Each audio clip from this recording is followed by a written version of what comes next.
Hello, and welcome back to Introduction to Genetics and Evolution. In the previous videos, we talked about the Hardy-Weinberg equilibrium, and we started looking at deviations from it. Now, the times when a population is at Hardy-Weinberg are, as I mentioned, when basically nothing interesting is happening in that population. That you don't have, for example, gene flow among populations, you have an infinite population size, and very importantly, you have no natural selection. Natural selection is, of course, one of what we would consider to be one of the most interesting things that could be happening in the population. And that is what people tend to think about when they think about evolution. There's a long history, of course, to this. Charles Darwin said that this preservation of favorable variation and the rejection of injurious variation I will call natural selection. This is from his 1859 book. Now, as you may recall, Darwin was not alone in introducing this idea, but in fact, this idea of evolution by natural selection was introduced simultaneously by Darwin and Alfred Russel Wallace, who's depicted here on the left side of this slide. Their emphases differed, but they were both correct. And Darwin very much emphasized competition within species as being very important. And we talked about that recently in the context of population growth.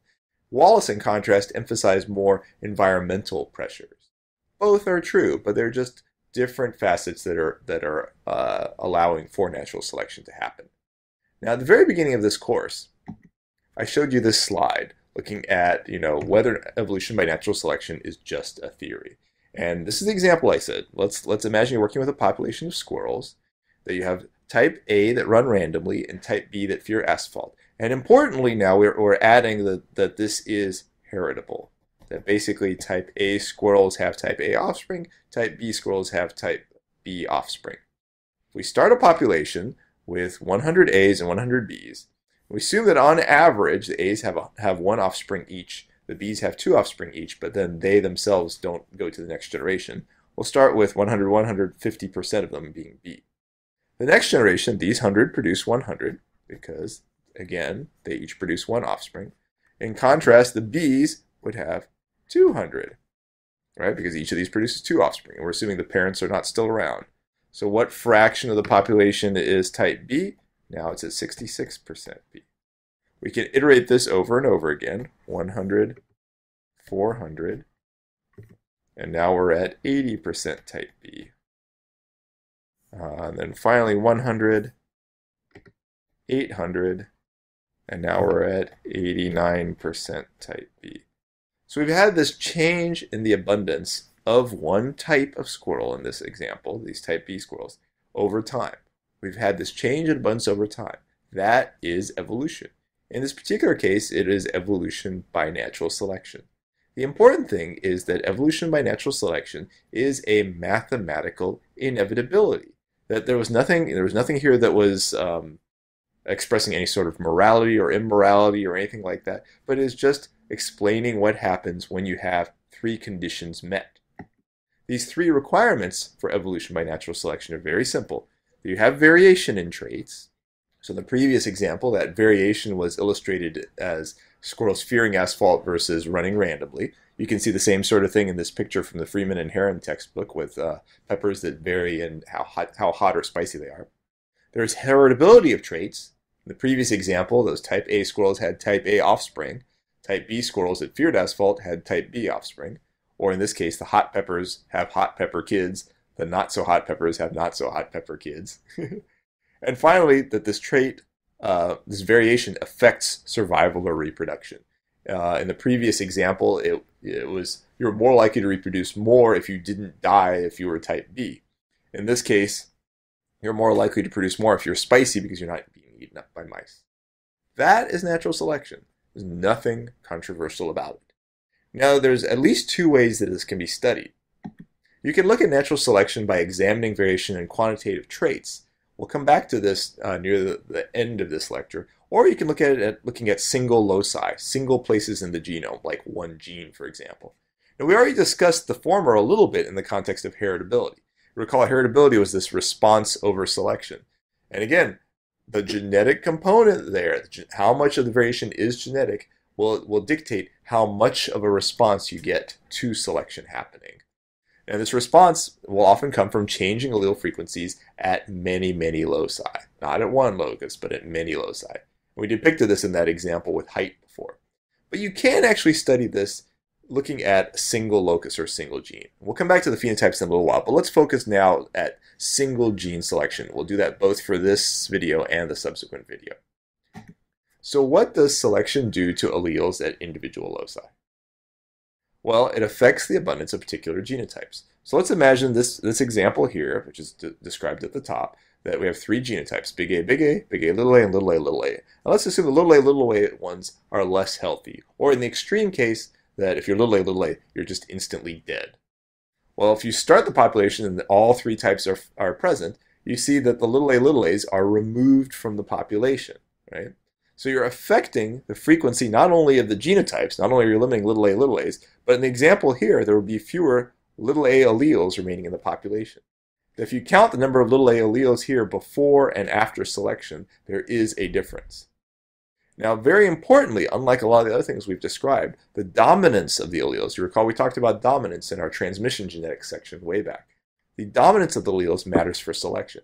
Because imagine that, again, little a is bad, but little a is dominant over big A. In that situation, if little a was dominant over big A, then these individuals over here would also be dead. So you'd lose all of them. But in this particular example, that was not the case. Instead, we said little a was recessive. So again, dominance does matter in the context of selection. So how much selection is there out there? Well, there is definitely some strong selection in humans. Again, we've talked before how spontaneous bad mutations are actually quite common. Now, in some extreme examples, now when you think of like chromosomal abnormalities and things like that, those do happen quite often. And in fact, half of pregnancies are never detected because they spontaneously abort very, very early on, so that you don't even know what happens. And about half of those spontaneous abortions come from genetic problems. So you can imagine about 25% of all human fertilizations are immediately eliminated. Immediately eliminated. And this elimination is because of natural selection, that they are unfit, they are inviable. Right? So that's a very extreme example of strong selection happening, but it is definitely there. Now let's talk about weaker selection. Well, weaker selection does happen as well, and we see it still in humans. One great example to look at is lactose intolerance. Now, if you go way back, so let's say you went back in time 7,000 years, everybody, all humans, were actually lactose intolerant. That's the ancestral state. Now, estimates suggest that maybe individuals who are lactose intolerant had maybe about 5% fewer kids than those that were lactose tolerant. So when you had this new mutation that came up that allowed this extra source of nutrition, this lactase persistent or lactose tolerant, these individuals had 5% more kids and therefore were more fit. Now you might think, 5% more kids. I mean, you can't have 5% of a kid. Now again, we're thinking of averages across individuals. You can think of it as 5% more likely to have another kid. But is 5%, is this serious selection? Will this actually make any sort of change over any kind of observable time period? Well, we can simulate the effects of selection, whether it's strong or weak, using various software packages. One very popular one is called Allele A1. I have the link here if you'd ever like to play with it yourselves. So let's simulate this. Let's say the fitness of big A's is 0.95. Basically, they have 95% the fitness of individuals that are lactose tolerant when you're intolerant. And let's say these lactose tolerant ones, big A, and little a, let's say their fitness is 1.0. Now these are, in this case, these are relative fitness. This is just saying that you have 5% higher fitness when you're tolerant than when you're intolerant. And in this case, tolerance is dominant. We know this, in fact, in the case of humans. So let's look over the course of just 5,000 years. That's a reasonable amount of time because this particular, a mutation that conferred lactose persistence or lactose tolerance arose in Africa about 5,000 years ago, about the time the step pyramid was actually built in Egypt. So what would happen if you had this 5% fitness advantage over 5,000 years? Well, this is an approximation using allele A1. They're starting off 5,000 years ago where basically everybody was intolerant, right? So this is the frequency of the big A allele, the intolerant allele. And look, over 5,000 years, we get down to the present, and very few individuals are actually lactose intolerant, maybe only about 20%. That's actually not very far off from what we see in human populations today. There's a lot of variation among different populations, but this isn't a crazy far off thing. That weak selection over long periods of time can lead to very big changes in allele frequencies.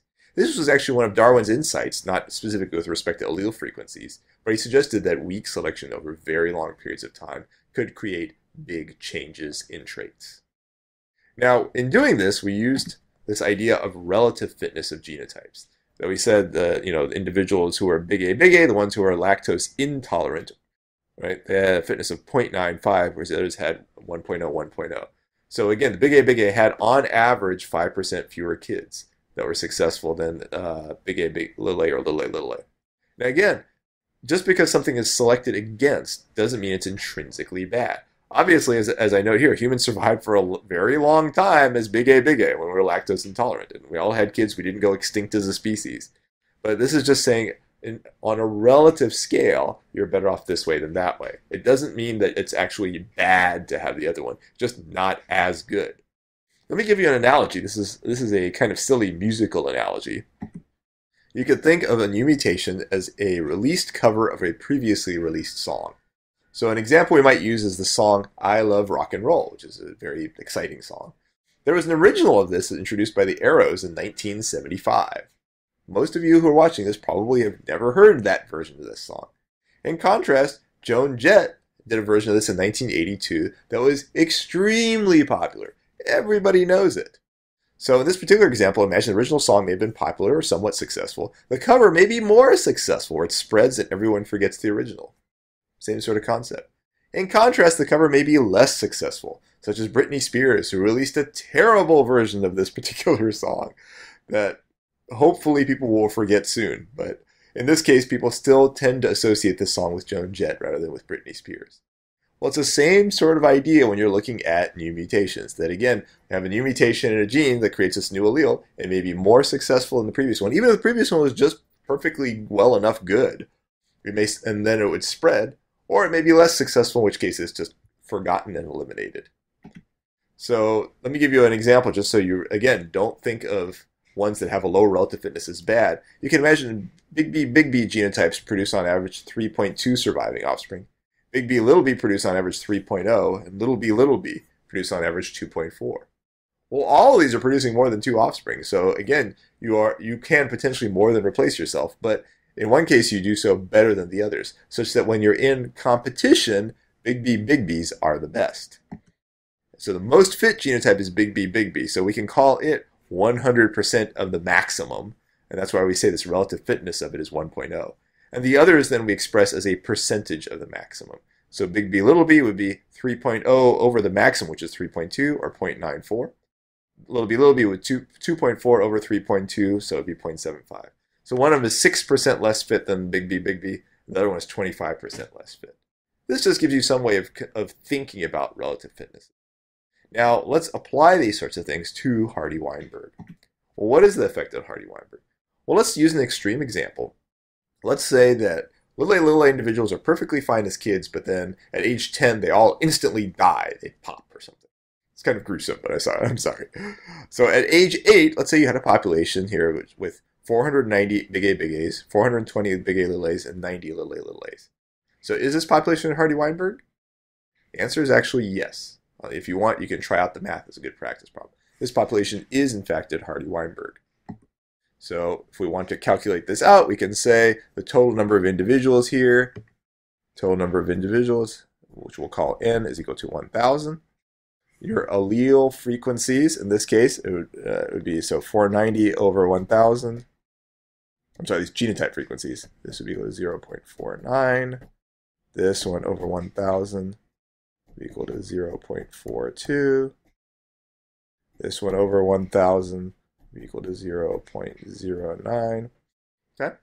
Our allele frequencies, again, as we did before, would be all of this plus half of this. So the allele frequency for big A would be equal to 0.49 plus 1/2 of 0.42, which that would be 0.21, right? So in this case, it would be 0.7.